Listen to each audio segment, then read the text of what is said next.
طبعا حابه بس قبل ما ابتدي الفيديو بتاعي طبعا الناس اللي في الفيديو بتسالني بتقول لي ليه يا نرمين انت لابسه اسمر في كذا فيديو نشوفك. طبعا انا لابسه اسمر حزنا على اخواتنا الفلسطينيين الشهداء واللي طبعا لسه جرحى، فما ينفعش يعني دي ابسط حاجه ممكن اقدر اعملها. فمن ضمن بس بوريكم ان احنا عمرنا ما هنتطور. شايفين الناس بتموت، الناس مش لاقيه تاكل، الناس في مجاعه، ولسه زي ما احنا بعقول المريضه. هقرا لكم بس تعليق جالي على اليوتيوب عن وصفه كنت عاملاها، واحده طبعا ربنا يشفيها، يعني مش هقدر اقول غير كده. اتعظي من اللي بيحصل لاخواتنا الفلسطينيين، اتعظي. الموت بيخبط على بابنا في اي لحظه، ممكن خلاص نسلم الامانه لربنا. هقرا لكم التعليق، اسفه بس يعني، لكن تعليقها دوت طبعا عصبني جدا، بس قلت مفيش مشكله. يعني انتي بدل ما بتنتقديني واحده شقيانه وتعبانه بتنتقديني، اعملي حاجه مفيده. انا بس عايزاكم تشوفوا بس ايه قربوا بس لحسن تفتكروني ان انا بفتي. ده تعليق اهو انتوا شايفينه، اللي هو اسمها ايه مايفل؟ ساره ومش عارفه كاتبه ايه عن كلها الكلام باين عندك. طيب بصوا يا جماعه، دي واحده دي واحده اسمها ساره كاتبالي كلها عك في عك وخلاص. طيب يا استاذه ساره، مع احترام حضرتك، لما وصفتي كلها عك في عك تتفرجي على المحتوى بتاعي ليه؟ انا شخصيا لما بقلب على اليوتيوب ما الوصفات دي انا مش بطلع الفضاء اجيبها وانزل، انا بشوفها من غيرك ومن غير يعني من كذا وبجرب، لان مفيش حد بيدي سر مهنته لحد. سيبك من اللي بتقول لك اصل انا رحت جبت لك سر اشيل فينه من الخباز، سر مش عارفه مين ده كله فيك. انا بجرب وصفات كتير، عالم ربنا بتفشل معايا لحد ما انا افضل اوصل للحاجه الصح. وعالم ربنا بامانه ربنا انا في فيديوهاتي ما بخبي عنكم اي حاجه خالص. حطيت كذا اقول لكم حطيت كذا، شلت كذا اقول لكم شلت كذا، تمام.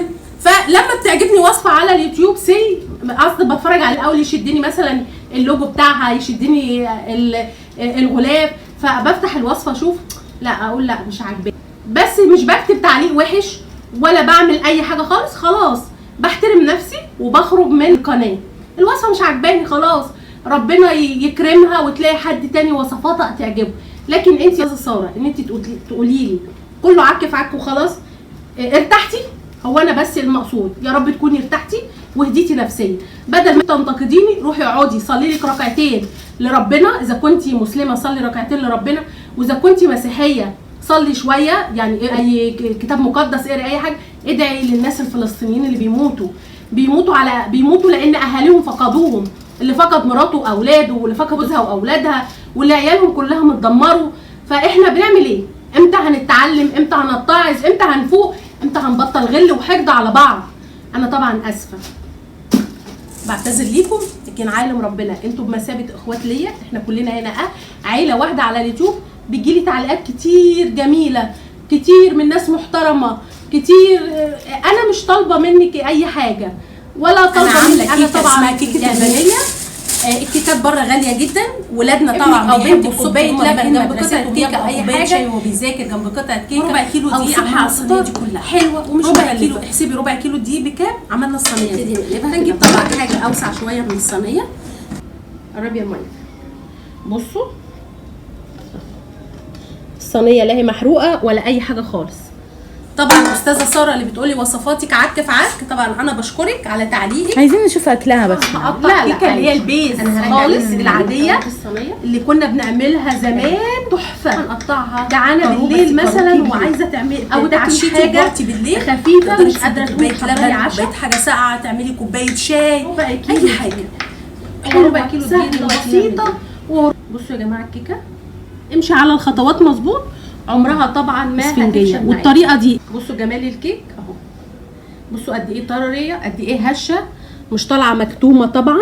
بصوا بجد حلوه جدا جدا. تعالوا مع بعض نشوف طريقه الكيكه القمر دي اللي ما كلفتناش اي حاجه خالص. يلا بينا. بصي بقى يا ست الكل يا قمر، اول حاجه احنا هنعمل كيكه من غير اي حاجات خزعبليه. معايا ربع فنجان زيت، عليه ربع فنجان زبده. يعني ايه نرمين ربع فنجان؟ نقول مثلا 4 معالق كبار بمعلقه الاكل زيت، وزيهم 4 معالق كبار زبده سايحه او سمنه سايحه المتوفر عندك، تمام. نيجي بقى في اي حاجه نكسر 4 بيضات او 3 بيضات، لو حابه تقللي بيضتين 2 مفيش مشكله. احنا كل ما بنحط بيض في الكيك بنعلي القيمه الغذائيه بتاعتها. تقدري تعمليها ببيضايه واحده، تقدري تعمليها ب2، تقدري تعمليها ماكسيمم 4. بيض فانيليا على طول. هنضرب الكلام ده كله بالمضرب بتاعنا. يا نرمين ما عنديش مضرب، تقدري تعملي الخطوات دي كلها في الخلاط، تقدري تعمليها على ايدك، مفيش اي مشكله. انا بستخدم المضرب للسرعه في الوقت مش اكتر من كده. فحطينا البيض بتاعنا، هننزل عليه بظرف من الفانيليا، اي كانت فانيليا بودره او فانيليا سايله اللي متوفر عندك اشتغلي بيه. كيكايه سهله وبسيطه، ولادك يفطروا بيها الصبح، ولادك وهم بيذاكروا ياخدوا قطعه مع كوبايه لبن. خلاص ضربنا البيض كويس، ننزل بكوبايه سكر. السكر نسبي يزيد او يقل براحتكم طبعا، وانا بضرب في البيض بنزل بالسكر واحده واحده واحده. هفضل في المرحله دي اضرب كويس قوي لحد لما السكر يدوب تماما. قلتلك تقدري تعمليها في الخلاط او تقدري طبعا تعمليها على ايدك. لو عندك مضرب زي كده تقدري تشتغلي بيه، مش بيفرق اي حاجه خالص. هنفضل نضرب كويس لحد ما ندوب السكر تماما. معايا لحد كده؟ سهله بسيطه خفيفه. ربع كيلو دقيق. هو الربع كيلو دقيق يعمل ايه دلوقتي؟ يعني هنقول كيلو دقيق ب30 جنيه، النص ب15، الربع ب7.5. ونجيب بيضتين يا ستي، بلاش 4 بيضات، كلفي وظرف من الفانيليا وكيس بيكنج باودر. بس كده. سهله وبسيطه وخفيفه وجميله ومغذيه وفيها بيض وفيها لبن لولادنا، ليكي لجوزك، تنفع لاي حد. اي حاجة في البيت، تفتحي التلاجة تلاقي حاجة تفطري تتغدي تتعشي، سناكس في وسط اليوم. بصوا انا عمالة اضرب كويس جدا، المقصود ان انا ادوب السكر تماما. معايا لحد كده؟ بصوا خلاص كده انا تأكدت ان السكر بتاعي داب تماما. بعد كده هعمل ايه؟ هقوم نازلة بالزبدة والزيت. اقدر يا نرمين احط زيت بس؟ ينفع. اقدر يا نرمين احط سمنه بس؟ برضو ينفع. لكن انا بحط ميكس ما بين الاتنين علشان بتدي طعم. الزيت طبعا بيخلي الكيكه طريه، والزبده بتدي ريحه حلوه جدا.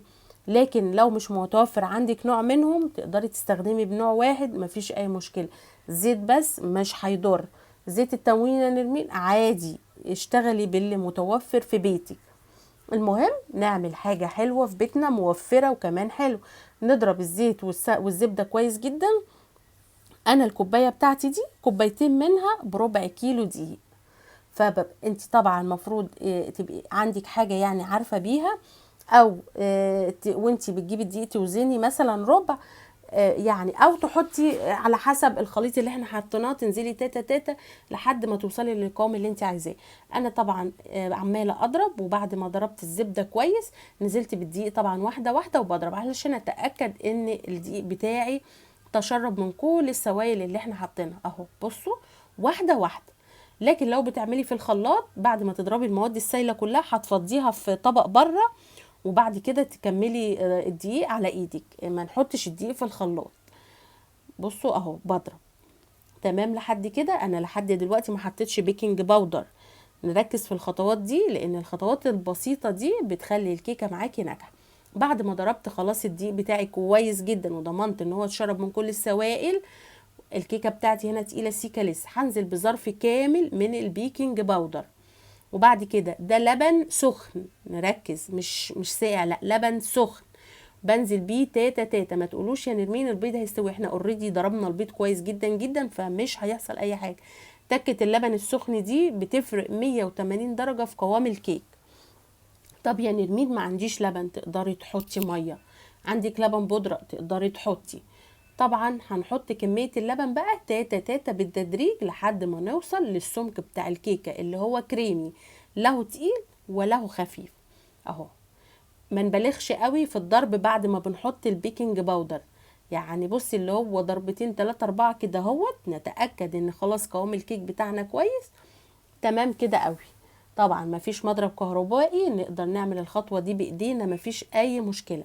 انا مبطئه الفيديو علشان اوريكم القوام بتاع الكيكه عامل ازاي. بصوا اهو ده قوام حلو جدا جدا، له تقيل وله خفيف. معانا صينيه مدهونه اي ماده دهنيه نبدرها بشويه دقيق، الغرض ان الكيك بتاعنا ما يتحرقش في الارضيه.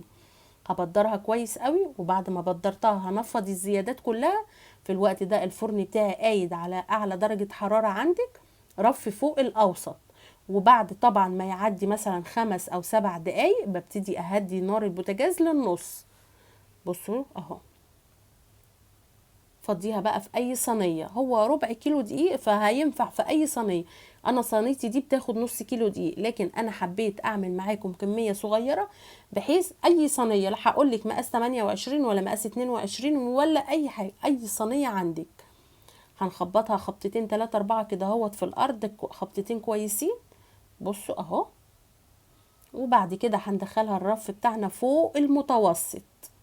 اقول له اهو بصوا، ما اخدتش 10 دقايق في الفرن، بختبرها من النص. الكيك نختبره من النص مش من الحرف.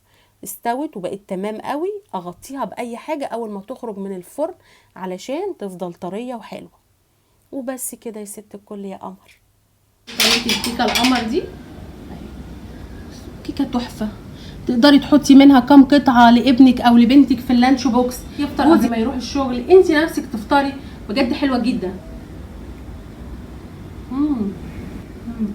لا حلوة، سكرها مظبوط. بصوا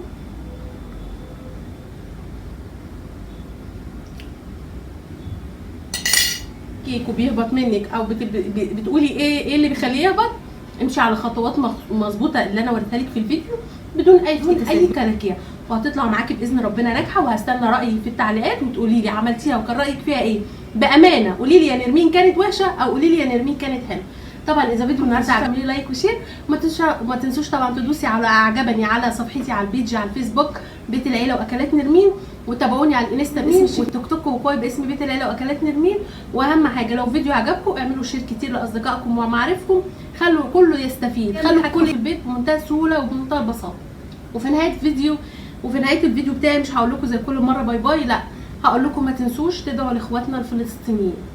ما تنسوش حاجه كلنا ندعي لهم، هم فعلا في اشد الحاجه للدعوه، في اشد الحاجه للمساعده، في اشد الحاجه لكل حاجه. ويا رب نفوق، يعني يا رب اتمنى من ربنا ان احنا نفوق قبل ما فجاه نلاقي نفسنا ونقول يا ريت. وكلمه يا ريت لما بيفوت الاوان ما بتعملش حاجه. بس